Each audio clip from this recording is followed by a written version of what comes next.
Yes, good morning everyone. It is my privilege to address you all on behalf of the entire team of Computer Society of India. I am Kevin Ranpura and this is my co-speaker Murtuza Mister and we are junior associates at CSI DDU. Now first of all, many of you present here are freshers, so let me introduce you with the CSI. Basically, it is a group of computer professionals in India and technical enthusiasts who want to share knowledge and are curious enough to exchange ideas on whichever fast emerging sector. Now, as in the student branch of CSI from DTU welcomes you for the event Research Reverbed. Now, before we start the session, ensure you have good internet connection. Also, if you have any questions during the session, please type them into the chat section. Now, we will have the time for the SAM at the end. Now, I would request all of you to maintain silence and decorum throughout the session. Any kind of unwanted nuisance will lead to the consequences. If you face any voice lag, then do let us know in the chat section. Okay, so let's develop a new perspective towards research studies. Imagine having an article published with your signature on its bottom. What power does it hold? From standing apart in the crowd to getting a better chance at admissions in foreign universities and much more. So stay seated, grab your popcorn, and while we clear your general doubts, you need to proceed with research studies. The flow of event will be like this. We will first get to know about their experiences while working as a researcher, their experiences in their workplaces, and eventually we'll discuss the procedure of performing a research and giving it our best. So without wasting any more time, let's begin. Yes, in this event, we have with us Vyom Pathak, who is currently working as a research assistant at University of Florida, and he is CS graduate from DDU batch 2021. So, along with Vyom, we have with us Muktan Patel, who is also an CS graduate from DDU batch 2021. He is currently pursuing masters in computer science from University of Texas and was an ex-research intern at ISRO. So now, beside our two speakers, we have one more guest speaker, Dipang Rawal, who is directly joining us from New York. He's working as a research project assistant at Binghamton University. So we welcome you, Dipang, to our event. Thank you guys for joining us today. We are really fortunate to have you guys at our event. So without wasting much time, let us begin with our session.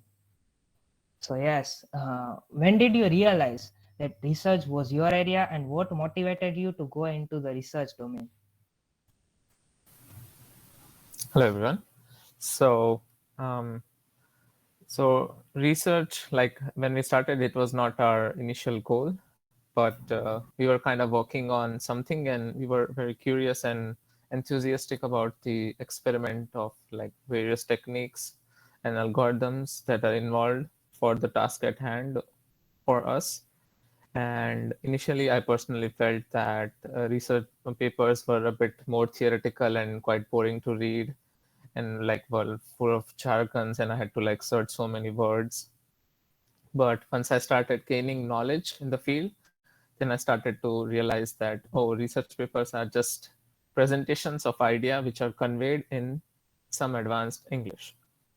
So our curiosity led us to trying out various new things that can actually work for a given problem, and this novelty is known as research. To answer your question, I would say this curiosity motivated me as well as my teammates to go into the research domain. And yeah, I would like to hand it over to Muktan to elaborate more on this. Uh, Hello, everyone. Thank you for inviting us. It's our pleasure to be here. So, as Vyom said, it was our curiosity that drove us. So, but let me tell you the actual story that happened.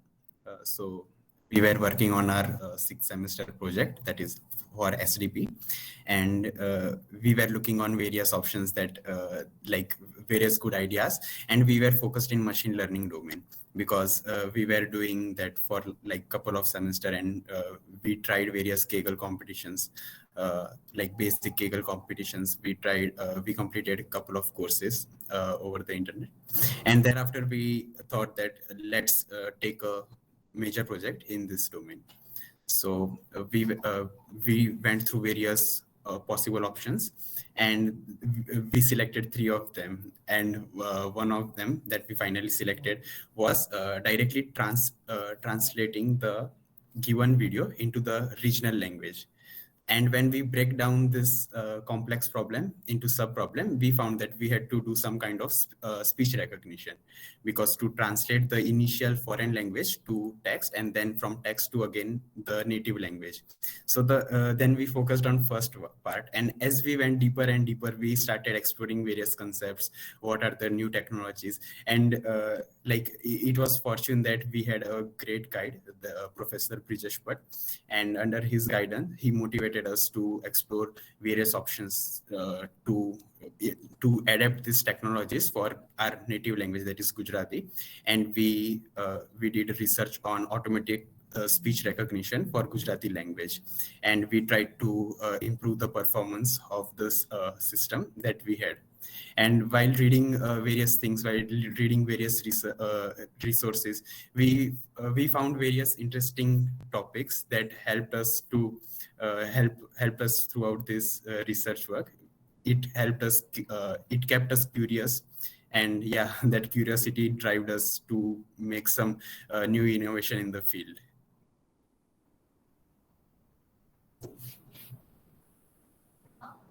Deepak, if you have anything to say about it. Yeah, sure. So, hello everyone. Actually, I started doing research work with my friends because they were the ones who motivated me to do that. Actually, my plan was to do just some project work. But after that, Professor Brijesh Bhatt gave us this idea that there are journals which actually like this work, and they want to publish this kind of work so that such low resource languages could be bettered even further. And that led us to some new innovations through which that bug in our brain that I want to invent something new or I want to work on these new technologies led us to this research work in the field of automatic speech recognition. That was very interesting. Now, can you guys share your experience working at ISRO? What was the recruitment process, the requirements, and the complete episode? Yeah, so for all of us, it was majorly because we were already doing research with Professor Brijesh Bhatt and had quite a rapport with that. And yeah, that was basically it. And like we had to fill up forms where we wanted to go for research in our 7th sem, like complete our internship.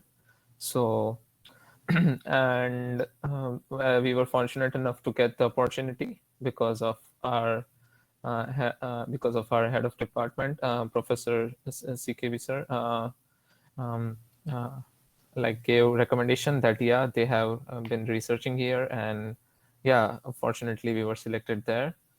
And yeah, so for the experience in ISRO, like I worked on water quality, like detecting water quality parameters using satellite data, where I had to develop a modified neural network to detect the water quality parameters.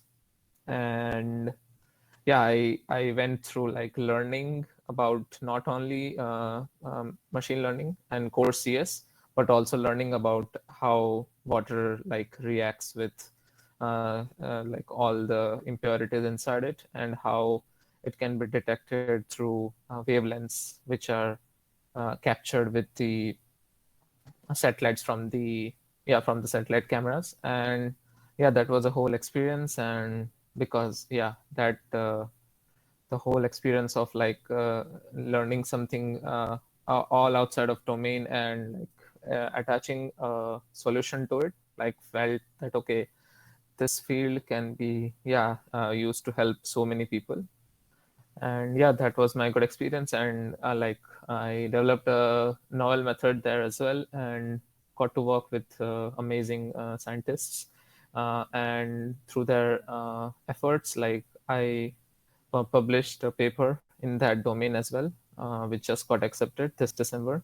And I was fortunate enough that those connections are still with me. And yeah, that was my experience. Yeah, I would like to hand it over to Muktan to share his Just a experience. second, just a second. You're Yeah. right. You just mentioned the word neural network. Can you please elaborate it? Means I like, there are some people like me who don't know what is the Oh, neural network. yeah, of Please. course. So basically, it's a black box. Like if you have given some type of input and you want to generate some type of output, and it involves some type of differentiation, or like it involves some type of polynomial that needs, like that function needs to be created. Like you have to guess a polynomial function. Then basically that's what a neural network is, and that's how basically it works. For the people who have like no knowledge of neural networks. And yeah, um, do you guys wanna, yeah, if you have any questions? Yeah, means a neural network, as you told, that polynomial functions, a differential function. So what exactly means is the main focus of it? कहाँ use कर सकते हैं उसको?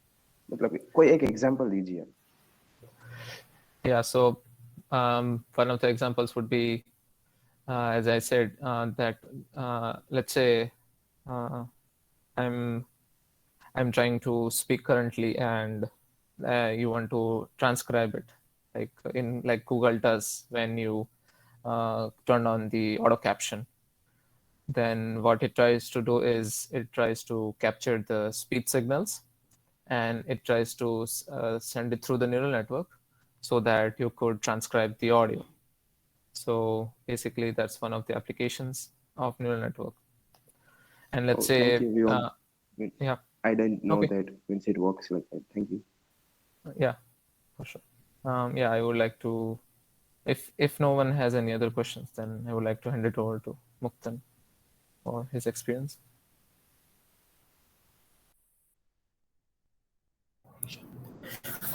Yeah, so I guess no one has any more questions. So let me share you my experience.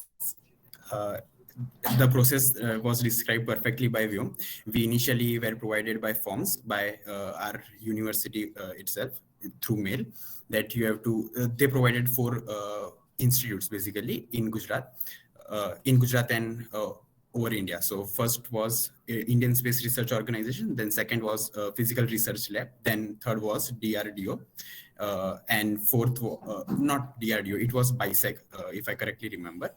And the last one was IIT Bombay.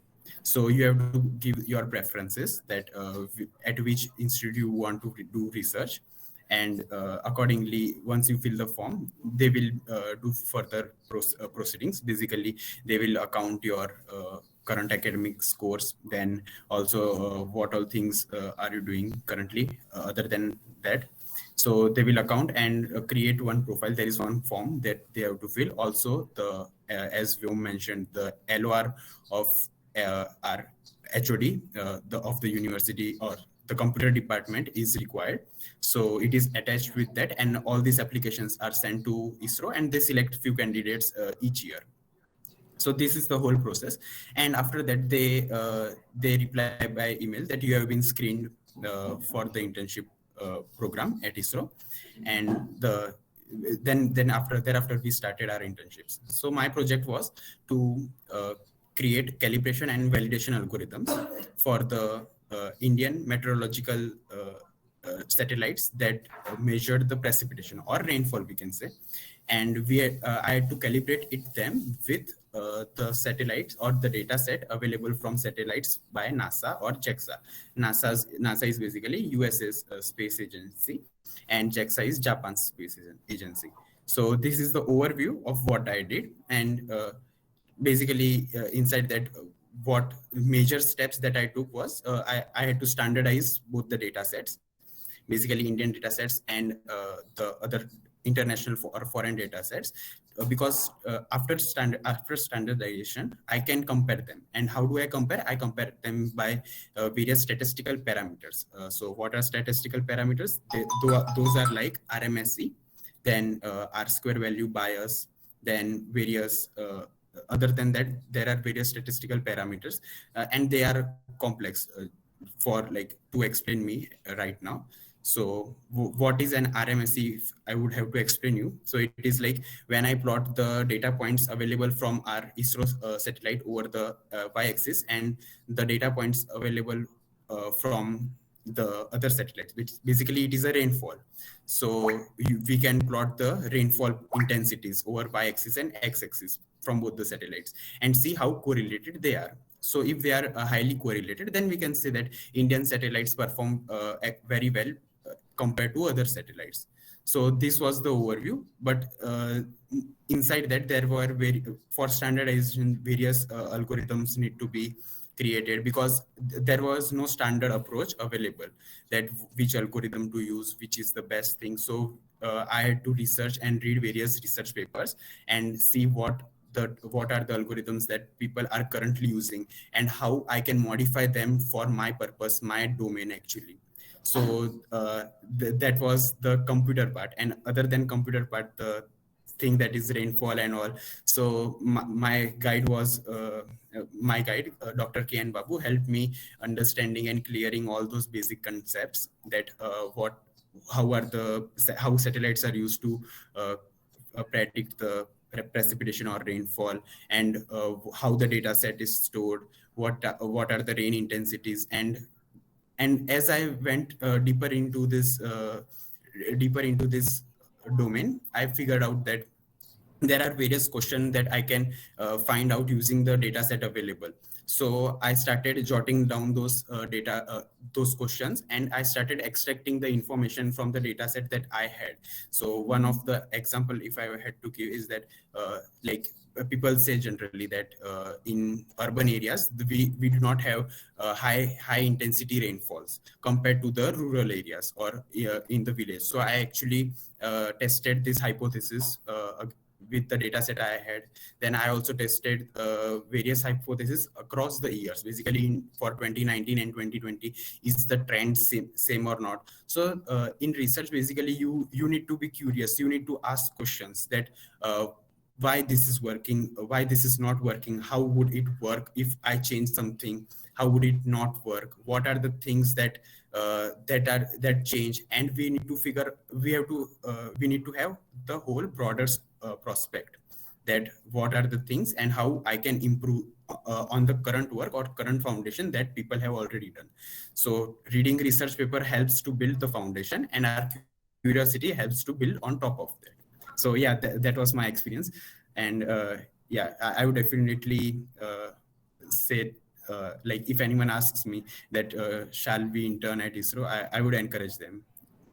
Yeah, I would pass to Deepang to share his experience at ISRO. Yeah, so my research work at ISRO was to monitor the snow and glaciers of the Himalayan region. So for that, I used a specific type of neural network that are the generative adversarial networks. So to explain what it is, there are such type of networks in which we generate some images, and there is a discriminator over there, which is used to predict that whether this image matches with the image that has been in real or not. So in simple words, this could be pretty much explainable, but I won't go much deep into how to implement it because you are freshers, so you won't be knowing much about this. So what I will say is that how I started the research, means how I selected this algorithm. That was the basis for selecting an algorithm for research work. So how it started was that this was the first time ever any machine learning algorithm was used for this process at ISRO. So the basis started, this thing was done at first in 1992, where there were some simple mathematical algorithms which use the terms of physics, and those things like the altitude of the glacier or how much snow melt has been there, all those were used, and some physicists researched about it and they found physics equations. But with the as the time goes, we were able to just monitor that how, because of past, how much glacier or how much snow has been melted from Himalayas. But what about the future? What will happen after 10 years from now? So in such cases, if we want to predict something for the future from the past data, these things like machine learning could be really helpful. So this motivated me and helped me find this new research work in which I use this GANs to develop new images through which we can find out that how in future this nomad would work. Yeah, so that was my experience. Wow, that was wonderful. So now, Vyom, you are currently working as a research assistant at University of Florida, and Deepang, you are also research process project assistant at University of Binghamton, and Muktan, you are pursuing your masters from University of Texas. So can you guys share your experience in foreign universities and what major difference have you observed in your work environment from ISRO? Yeah. So at ISRO, it was for me at least, it was like working with my mentor and getting to know something that was more out of domain, and taking that and applying what I had knowledge about machine learning and core CS to it, to that given problem. That was basically how it worked at ISRO at conceptual level. And logistically, both of the things were similar, but yeah, that's how it mainly worked at ISRO. While at my university, it's more of the problem at hand is more in core CS, because the lab group that I'm working is the data science research lab, which works on projects which are related to CS problems. So basically, currently I'm working on DARPA funded project, which is basically a defense academy of United States, which like I have to basically, given sentences, I have to predict, like if there are given two pairs of sentences, whether they are supporting each other, whether they are refuting each other, or whether they are not related to each other. So it boils down to machine learning or deep learning problems. So conceptually, it like narrows down to whatever like I have read. So I don't need some very specific domain knowledge from the guide. And apart from that, like the other difference would be working with other people from same domain, working on same slash similar problems. Like I'm working with two PhD, like ongoing PhD students who are working on the same pipeline, and I get to learn from their experiences as well. And I get to see if the techniques that I'm using to understand the concept, whether I can understand it better, or if there is something I missed, then they point it out. And yeah, it's like much rewarding to work with similar peer groups as well. And yeah, that's basically it. And yeah, that's currently I'm still working on it. And yeah, I would like to hand it over to Dipang to share his experience. Yeah, so the major difference between ISRO and the university currently I'm researching is that at ISRO, I got the topic from the government. Like they provided us the topic to monitor the snow and glaciers. But over here in the university, I can select my own topic and do research about it. Also, I can get funded with that. So ISRO wasn't a paid internship. Over there, you get to learn about how you can do research and how you can find in new things. But over here, the thing is that the Ford Robotics company, sponsored my research work as they like this idea. And if they like this idea, then here they really find it important to fund the research so that the research work in the country should prosper. That was the major difference that I experienced. Yeah, I will hand it over to you. Yeah, Vyom and Dipang correctly described everything. So I would say that the major difference is that the project that we would be working on is decided by ISRO in ISRO, Indian Space Research Organization, or my internship at ISRO. And here, whatever I want to do, I will pursue to some professor or some guide, and I will say that I have this idea and I would like to perform research in this domain. So basically it is just about the project that you select. Here we have a choice to select the project or the domain with that we want to work, and at ISRO we did not have that choice. That was quite fascinating. Now, can you guys share what are the benefits of performing a research and getting your articles published? Yeah.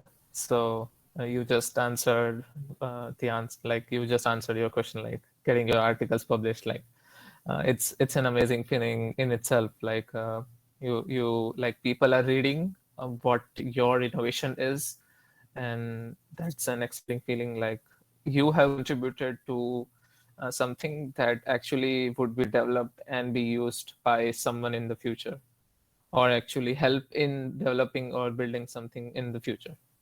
Besides that, it's a great aspect to become like to for applying at masters as well.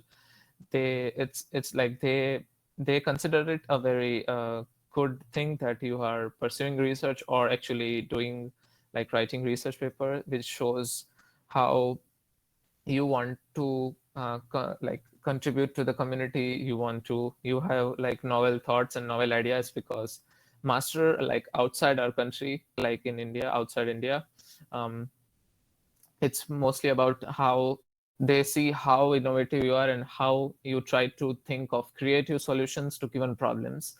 And research is basically thinking of creative solutions to difficult or complex problems. And yeah, those would be one of those benefits. And besides that, you could be working on, like if you go to the applied side of the research, like let's say if you have enough domain knowledge of some domain like natural language processing or something, then you could actually apply that knowledge by working as a applied scientist, or applied science research or machine learning engineer, where you could work as an amalgamation of your research as well as softwares, where you could actually apply your knowledge to a software that can be directly used in production, that's being used by billions of users. And yeah, that's what I am currently thinking of. And yeah, I'll hand it over to Muktan and then Dipang to share their thoughts on this as well. Yes, so the major benefit that I feel is like I can provide a proof that I have done some kind of innovative work.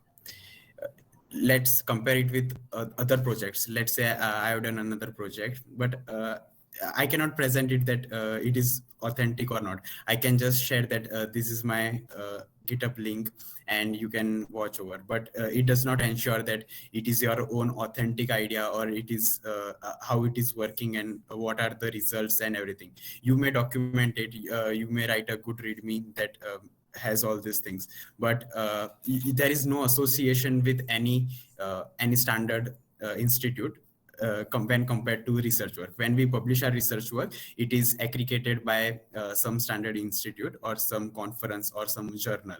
So when we published our paper at ICON, and also we published our journal paper in ACM Talib, we can say that it is available online, and it is aggregated by ACM Talib, or it is aggregated by International Conference of Natural Language Processing. Yeah, so that is basically it provides a concrete proof when compared with actual project. Other benefits are like they are not directly visible, but other benefits would be like if you want to perform research as a career even, then there are various companies like Microsoft, Meta, then Apple, and various also mid-scale companies. They also like really focus on their research department in their product. If that is product-based company or a service-based company, then they also check that how good is their product, because to stand out you need to do something innovative. And how does an innovation come? Innovation comes through a research work, and that's how, like, most of the after PhD people do continue their research work in a company, or they may also continue that in some university. So that is another benefit. And like, if you are not thinking of PhD, if you directly want to do some similar kind of thing, research, and also like you also like coding, because personally speaking, when I was like you all guys during undergraduate, I also like coding. I did competitive coding, then I also did various projects, I also did research. So I was jack of all things, but not very specialized. So I like these things. That's why I continued my master's study, and currently I am looking for various roles, like applied scientist, as Vyom said. It focuses on both coding part, that you have to also code the algorithms and also do some kind of research work. So it is amalgamation of both. So if you want to pursue similar field, that is applied scientist or data science, you want to do data science internship, or you want to do some data analysis, in this kind of domain, you can you get a lot of edge over others if you have a research work, because you can show them, as I said, it is a concrete proof that you have done something innovative in the field, rather than just presenting the projects. Yeah, Deepak, please continue. Yeah. So I would like to say that there is one harsh truth about computer science or IT in this field, that there is going to be change in just 2 or 3 years next. Uh, any new technology will come and rest all things won't be useful anymore from the past. So doing research will actually help you to learn new technologies, because it helped me. When I started research in machine learning, I started with this basic neural networks, and ranging from that, we are now going from LSTMs to this transformer based architectures to graph neural networks. It is improving day by day. Nothing is remaining constant. And publishing a research paper will hence allow you to do understand these concepts even more, and you will also be able to code it. So it is obviously going to help you further while you are doing a job, because whenever company seeks its employees, it doesn't want it to do a particular project. You are going to be given vast areas of project while doing a job, and for that you need to learn technologies. And if you are familiar with research, it would be very easy for you, and you will get a promotion too easily. That's my view. Yeah. Wow, that was splendid. So now one of the most common doubts. Basically, what is the right time for one to begin the research?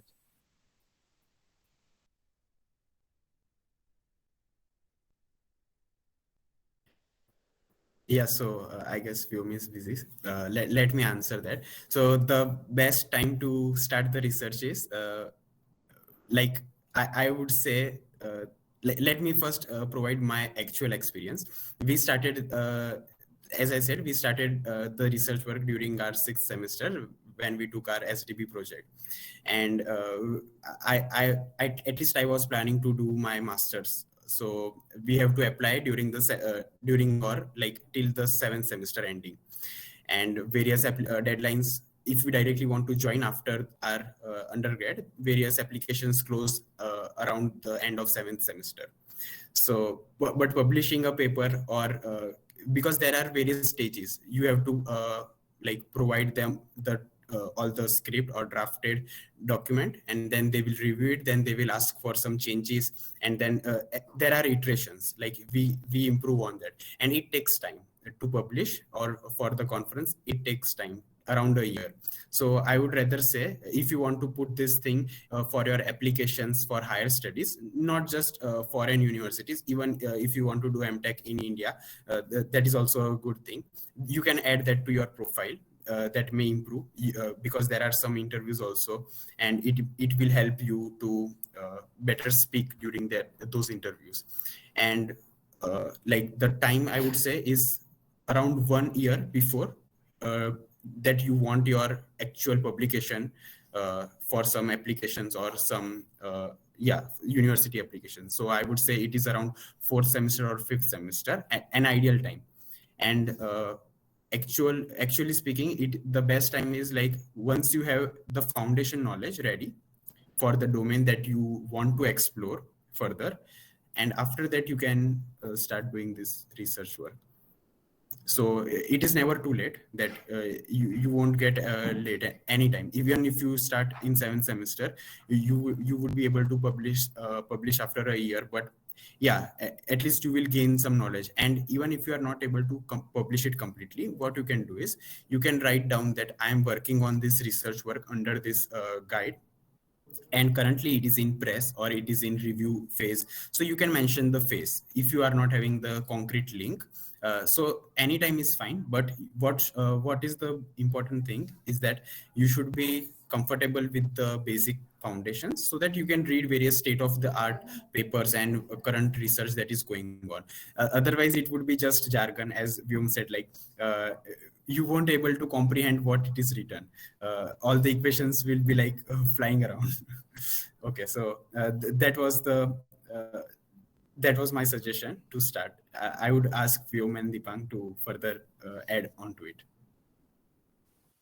Yeah, I think Muktan summed everything that had to be said, and yeah, so if you have like pretty much, if you have a basic background of computer science and you want to pursue some questions that you have in like some of the fields, it needed need to be machine learning. It can be operating system. It can be like various other things that we can talk about in like sometime. And so yeah, you can approach professors, and in like first year itself or second year, after like getting to know each of the professors who are like who are feasible, like with what type of subjects they're in proficient in which subjects, and yeah, you can pursue them. And you can start whenever you get curious and need to answer some questions that are not that are still unanswered yet. That's what I believe. I would like to hand it over to Deepang. Yeah, so I guess you guys are lucky because CSI has arranged such a research is seminar for you, because we didn't had any idea about research before our professor suggested us. So I guess whenever you are clear with the basis of computer science, that you are means you have something new in your mind, or you have a programming language which you can implement thoroughly, then you should start reading some research paper at that time, and gradually you will develop a skill to find new ideas or new ways which you can use in doing research work. So there is no fixed time for this, but whenever you feel confident, I guess you should start doing research work. That was very insightful. The next question is, what are the current hot domains to perform research in? Like in which areas research can be pursued in computer science? I would like to hand it to Muktan. You can answer this question. Yeah, so like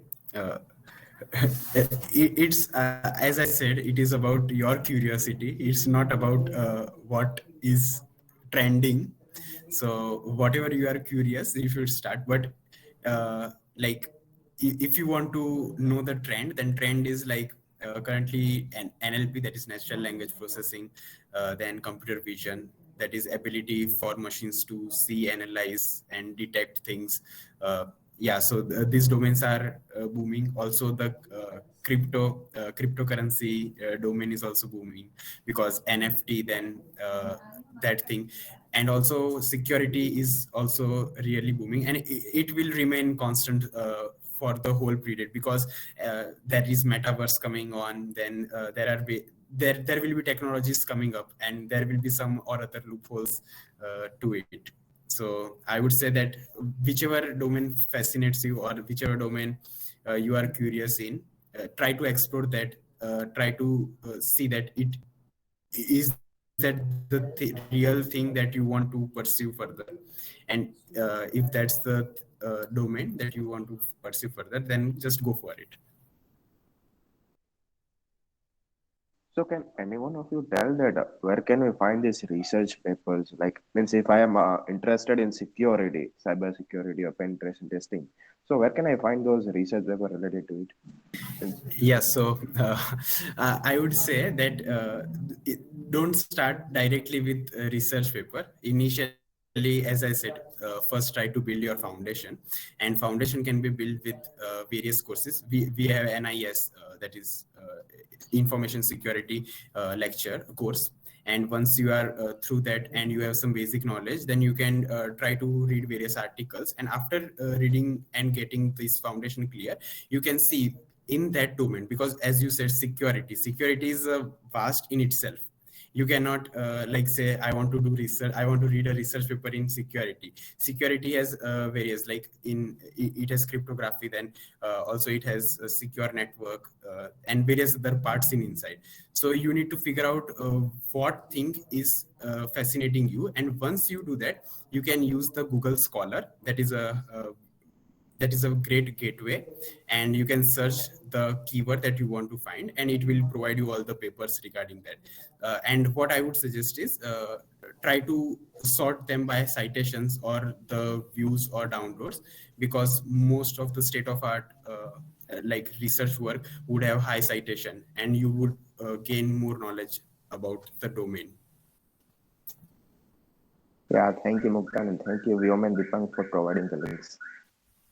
Yeah. So and for continuing on your question for cybersecurity, like I would say, let's say you are booking, like you are learning AES or DES, if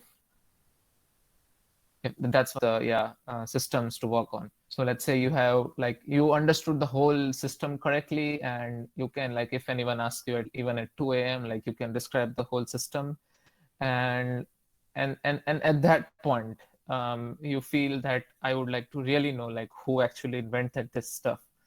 Then you could, as Muktan said, like, if when you have enough knowledge, like you have read till the article, which means that you have enough knowledge about that domain, then you actually want to know that who actually invented this. You would go on Google Scholar and you would search, like, who, like, AES or DES or the whatever cryptography system, and you could read on that system, and you could understand, like, what was his intuition, how did he or she build that system, and you could get to know. And while reading that, like, you could come up of thing, like, why did he or she think of solving this problem this way only, why not this way, and like, try to think why this and why not this. And these are the questions that, like, bringing doubt in, like, something that is already built. That's basically, like, you build an intuition and how you could actually improve something or invent something or build something. And when you have, like, when you, like, you break through that edge, then you could go to some professor, like, who is like expert in that domain. For your case, in cryptography in our college, you could go to Ashish, and he could tell you why he or she did this, or for AES or DES, and how, like, if you have some idea to improve it, or like to change it or something, like, he could guide you to read something else. And that's basically how you should approach something if you want to start somewhere. Like, it should be built on something that you are actually currently using, or you're curious about something, and then going, like, questioning it, like, why is this working, why not this. That's what I feel. Thank you, Vyom. Yeah. Any one of you is related to this security field? Any one of you? No, unfortunately not. But at our college, you could contact Ashish, and he can provide you some more information. Thank you. Thank you. Yeah, for sure. Yeah.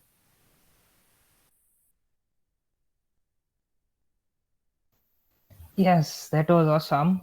So, what does the initial phase of research look like? Like, how do you select a guide and present your initial idea to him or her?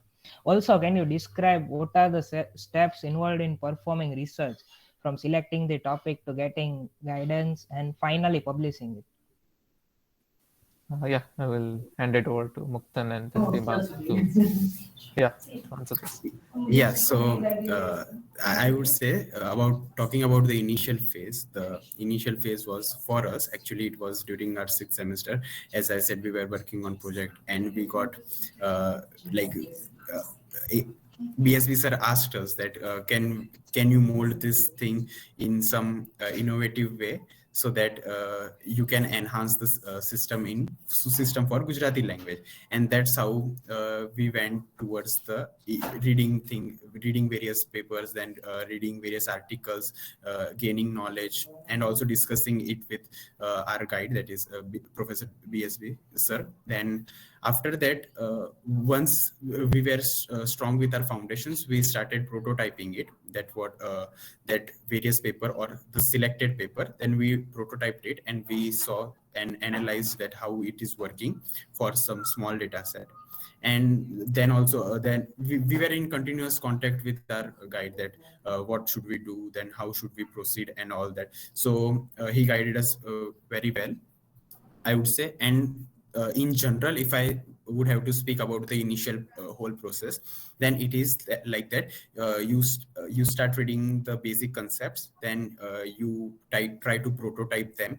You try to code them and see various results. And if you feel that why something is like that, and what if I change something, so you try to create questions in your mind. You try to be curious that what if I change something, what if I add this, what if I remove this. So this curiosity then converts into gaining more knowledge. So once you are at some dead end that you do not have a question to, then you can proceed to some professor, asking him or her that what should I do further, I am stuck at this point. So he or she may provide you some work that he or she may be aware of, and you can read that. And after reading that, even if your query is not solved, then you can ask that is this thing already been done, and you can formulate a thing or formulate an proposal that this is what I want to try to work on. So the professor will help you thereafter and will guide you further. So that is the whole initial process, that you have to gain knowledge in your field. Then you have to try to work around with it, get thorough knowledge about it, try to code those things, and then try to be in contact with the professor who is having the domain knowledge in the thing that you are working. So that if that all syncs, then you can reciprocate that this is the work I have done, I'm stuck here, and I want to explore this further. So the guide will then help you further.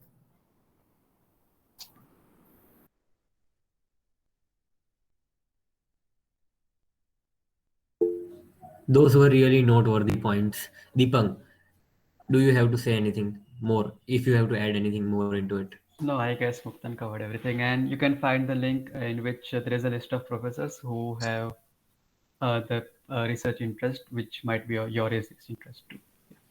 Okay, thank you so much. Now, what are the future scopes and opportunities in the research domain? Yeah, I guess we kind of covered this when answering the benefits of research, but like apart from that, like one thing that might have been missed would be actually academia.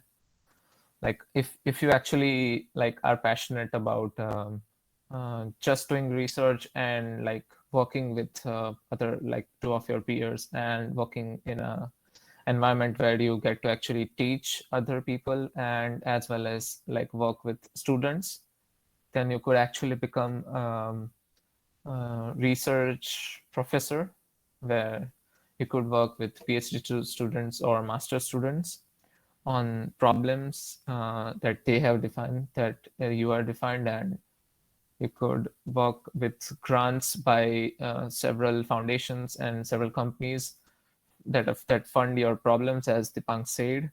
as his system was funded, like his idea. Yeah, that was one thing that was left out of all the things that were mentioned. Yeah, Muktan, Dipang, if you guys want to add anything else. Actually, you spoke it perfectly. So the future scope is like there is tremendous opportunity for research work, because as I said earlier, the products need some innovation to stand out. Like every company needs something innovative that distinguishes them with others. So research is not going to stop, and even if it is not oriented to a product or a service, then also a research done somewhere around this time will have impact in future times. So and if it is not impacting like your let's say your career, like you did some research and still you are doing SDE job, then also that knowledge that you gained won't go in vain anytime, because if you are curious, you would have learned something out of it, that how the process works. You would gain the skills that how to learn, and those are the soft skills or latent skills that you gain while doing research. So nothing goes in vain, I would say. Yeah, I would agree to this thing. Because if we didn't have research, then we won't be currently doing this video call. Someone might have researched about this and they might have developed some techniques or some algorithms that how this video calls could be maintained effectively, how the scalability works. So doing research in any field would obviously help you prosper in your life. Yeah. Yes, that is quite appreciative. So now, do you have any tips for our very curious audience? Yeah, so I would say, like, starting with research, I would say, like, break it down to the bare minimum problem, and if you can like explain it to someone, and if you can understand it at one go, and then you see like there's some flaw, or like you have to develop something, or you're curious that why this doesn't work or does work, then you should start working on researching on how I can build something better than this, or how I can build something different than this. So basically your basics have to be strong in order to research something, and you have to be curious about the problem itself, and it's not like it's not like professor's job to push you to do a research, but actually it has to be a two-way communication. The professor has to communicate with you to solve your doubts, to solve your questions, and you have to communicate with your professor as well on what's your progress, and how you are at what stage of your research. That communication link is also important, as Dipang said, soft skills. That's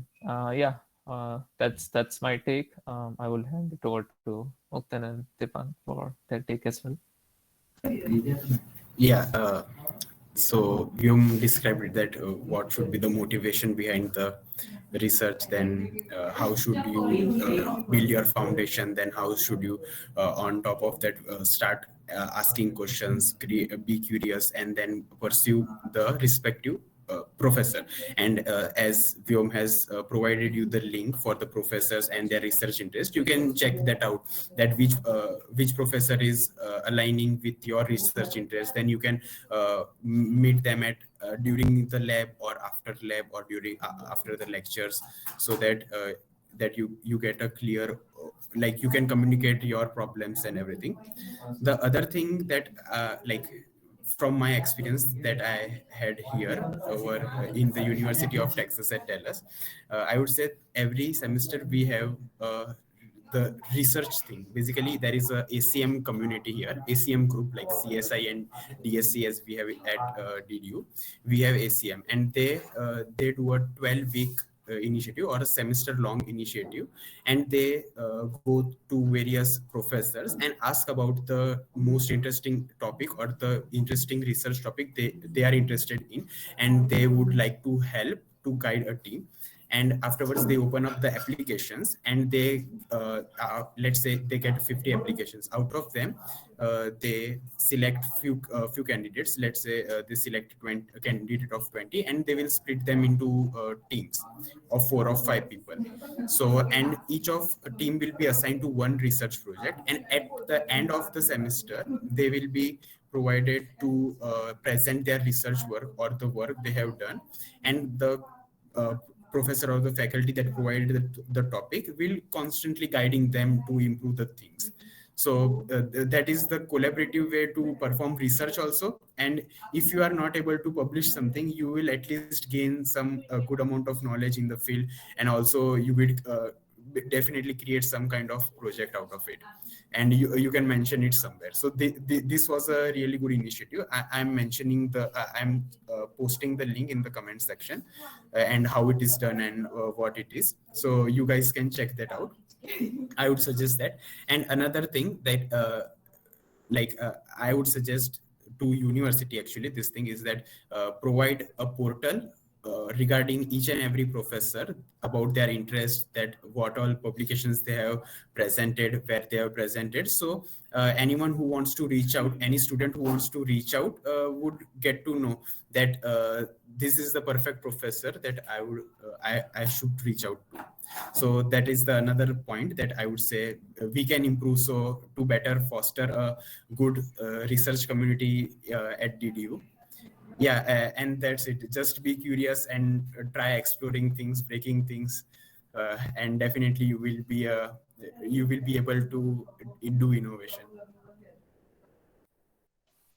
Yeah, that's completely true. Another thing I would like to add is that sometimes it's too frustrating doing the project alone. Like, I had sleepless nights thinking about a topic, that why it is not working, why it is like that. So I would suggest that find some good friends who you can discuss these topics with, who you can means who can give you suggestions that how these things are there, and having a good healthy conversation with your friends would help in doing research work very well. So yeah, that's what I would suggest. Also, just a second, if there are any questions in the comment section, let's walk through them. So there is nothing missing out at the end of this event. Yes, yeah. So now this brings towards the end of our question. So we can now move on towards the doubt session. So if you have any doubts, then you can unmute yourself or write it in chat section. So let's go with the doubts. So here is the first doubt from Krishil Patel. Yes. So did any of you had fear that what if you can't work properly in internship or lack of knowledge and skills? For my experience, I would say I had a bit of doubt of that, because for ISRO at least, because it was totally out of domain, and I was not that sure what would be the actual domain. But at that point, you have to take the leap of faith on the guide that you would be working on. You have to believe that whoever I will be guided by will provide me the enough sufficient background knowledge that I need to understand the problem so I can tackle it. And I had that leap of faith, and yeah, everything worked out well. And yeah, and if I didn't have then you basically have to search everything and understand everything by yourself. But that rarely happens in this day and age. And yeah, we have pretty good resources now, so yeah, that won't happen at this stage. But yeah, that was my experience. So yeah, Muktan, Dipang. Yeah, so I would say fear generates from lack of knowledge. If there are some basic blocks missing in your knowledge, then you start thinking, what if I'm not able to do something?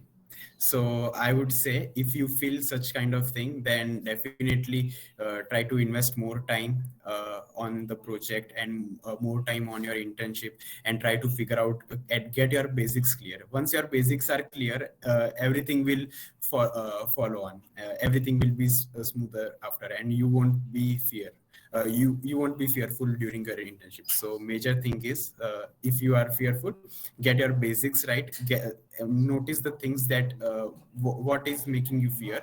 Then try to connect with the friends who are good at that, or get a guide. Basically, a guide always helps you to basically learn better. If you have any questions or anything, you can directly contact them. So you can have a good friend or a good professor that you can directly contact with. So this is how you can gain knowledge and get good at that.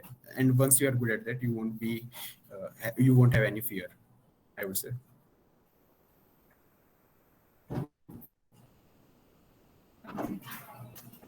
Okay, so the next doubt we have is from Ananya Kulkarni. Were you always in contact with the professors to share your interests and get to know about scope of that domain? Yeah, Deepak can answer this question. Yeah, so we started this as a project. So once this took a form of research, then we had regular meetings every 7 days with the professor, and we showed him that what we have done new about in this field. And yeah, we were always hands in contact with the professor. Once you have find a research project, then you have to do that. But before that, you just need to study about the topic, and if you find anything good and anything worth the research, then you can ask the professor that whether this is possible to implement or not. Yeah. And yeah, to add on to that, like as I said, like communication is very important. And yeah, if you have doubt at any stage, like you can, yeah, straight up go to professor and like ask them, like, I tried to research it, I tried to find it, but I cannot understand it. Like, can you help me understand this? And yeah, to get things clear is more important than finishing the actual work, because if you can't like actually understand this, and if you like finish haphazardly, then at the end, you will face problems when the paper is actually being peer reviewed. And yeah, you would have to answer difficult questions like, why did you select this, and why didn't select this? Yeah, actually need to be clear on why you actually did this. And yeah, so based on that, I would also say that currently also, like, we were like so connected with our prof on working on our project, that we are currently in touch with our prof as well, and currently also researching even after completing our bachelor's. And yeah, like currently like improving the system that we built. And yeah, we actually took apart our system, and like we said that why it didn't work this well, and how can we improve it. And as I said, like asking the basic questions, and we researched. And yeah, so currently we are also like working with our like the professors that we worked for our project like in 2019. Yeah, so those type of connections, like they stay with you for long. And yeah, that's what I would say. And if Muktan has to add anything, then yeah. Yeah, so as both of them said, we were not in contact directly, but we kept asking questions even during lectures. Then when we had our SDB project, then we had a good repo that we were continuously asking the questions. And outside the lab also, whenever we got time and we had did some work regarding our project, we tried to communicate that to professor. So professor also felt that these students are interested, and that's how we started building a good repo. And yeah, so if you are a new student, then I would definitely say that like most of the professor not most all of the professors at DDU are good enough that they will definitely try to help you out if you have any queries. So just reach out to them.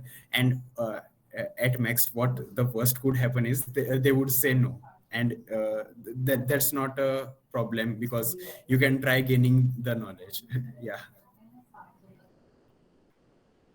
Yes, the next doubt is from Kevin Mehta. Any particular elective which should be adopted to go in the research field?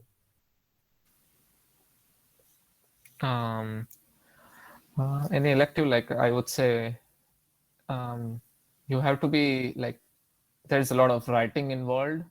So, but yeah, because it's like at first starting our research paper, we thought that yeah, we have to write a report on whatever stuff that we innovated or whatever stuff that we worked on, and we wrote a report and we sent it to our prof, and he said that like he actually explained us like research work is not like writing a report, but it's actually conveying your like idea through a story of like building a story, of building a hook for your story, and like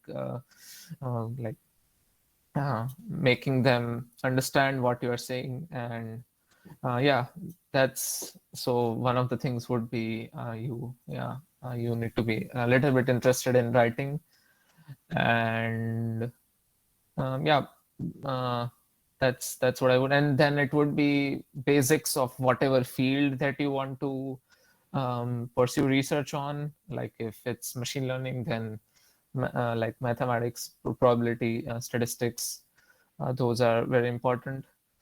And yeah, that's what I would say. And yeah, I would hand it over to Muktan and then Dipang to share their thoughts. Yeah, so Vyom perfectly articulated that, but one thing I would say that it's not a particular elective which should be adopted to go in research field. It is your interest that you want to pursue further. So that can be any course that is available like for you to study during your whole undergrad. And yes, if you are interested in some other field that is not taught, or it is yet to be taught, then you can definitely go through various open source courses. There are like spectacular open source courses from Stanford, MIT, and wherever you find you are stuck, then you can reach out to the professor that are expert in that domain, or that would be teaching you in the upcoming semesters. So for answering the question, that is any particular elective, that there is no such elective that you should be adopting to go into research field. But yeah, you will start developing the basic foundation once you take the courses that you are interested to go in. Yeah, I would agree with that because over here in the US, there is no fixed field of research. Professors are researching on developing new sorting algorithms which are even more faster, and they are also working on developing new machine learning algorithms which can help us. So it completely depends on the field which you like, and you can continue research in that work. Are there any more doubts from the audience? If you have any doubts, you can drop it in the chat box. Oh, yeah, and meanwhile, I wanted to add quickly a suggestion from my side. Like one of the things that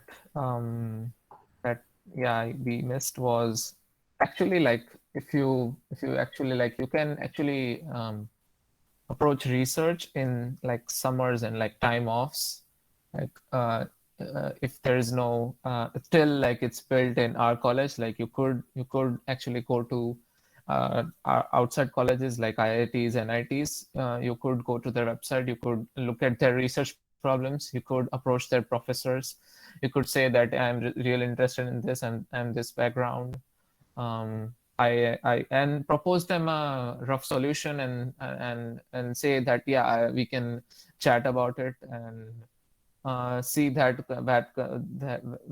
that conversation leads on. And yeah, you could have a benefit of working with that professor in your domain of interest. And another thing would be like there are research labs in United States, in the United Kingdom, and in all other countries, and in India as well, where they are constantly like they put out so many research problems that you could go through the list on and on, as Muktan shared one of those websites, like his college, where research problems are shared, and you could go through, like, go to their mentors, you could go to their professors, you could ask them, you could go through their like people that are actually working on lab. And so my main aim is to like you don't have to give up because there's nothing happening at your college. Like there is a whole lot of things that are happening all over the world, and you are just afraid of not reaching out to anyone. You have to give up that fear that if I reach out to someone else, that something will happen. But nothing will happen. As Muktan said, the worst that could happen is they couldn't answer or they'll say no. There's nothing worse that happen. So you have to be open about everything, and you have to go with the flow. And yeah, so just remember that there are so many opportunities out there, and you never know. You could have like worked with some professor and on his or her research, or you could have sparked some ideas on in his or her head that you could like, that connection could help you further down the line.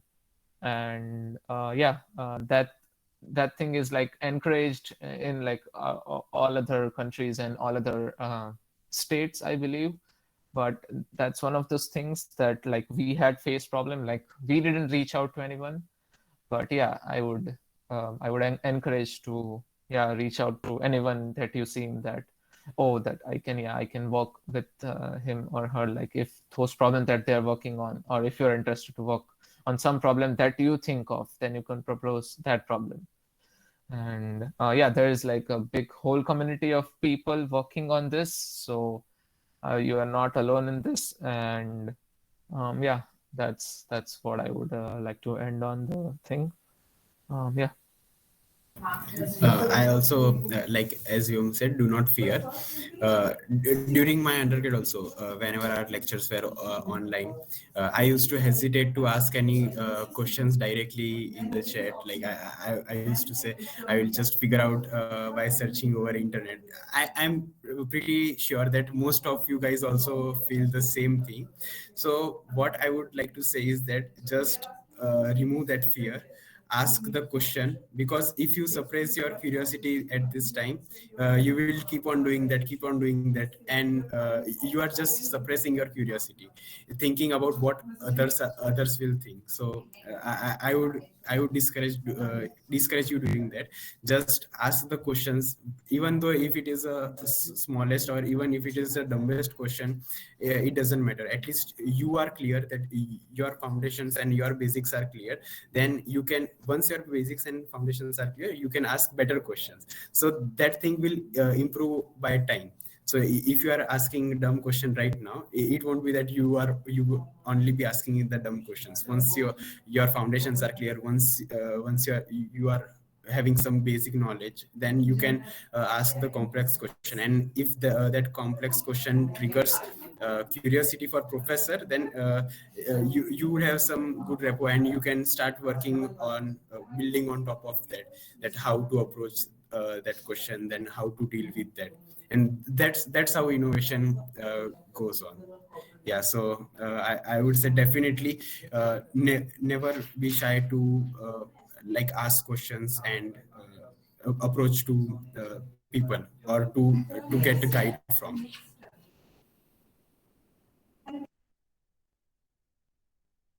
That was really motivating. Thank you so much. Now, as we approach the end of our event, the team of CSI would like you to fill out the feedback form, which is completely anonymous, and you could share your honest reviews with us. The link is in the chat box, and you may fill up the form.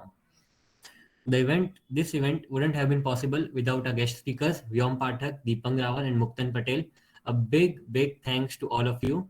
Even our audience, a big thanks to all of you. We would even like to thank the committee, the senior committee at our CSI, our guide, and our mentor, Siddharth sir. A big thanks to all of you too.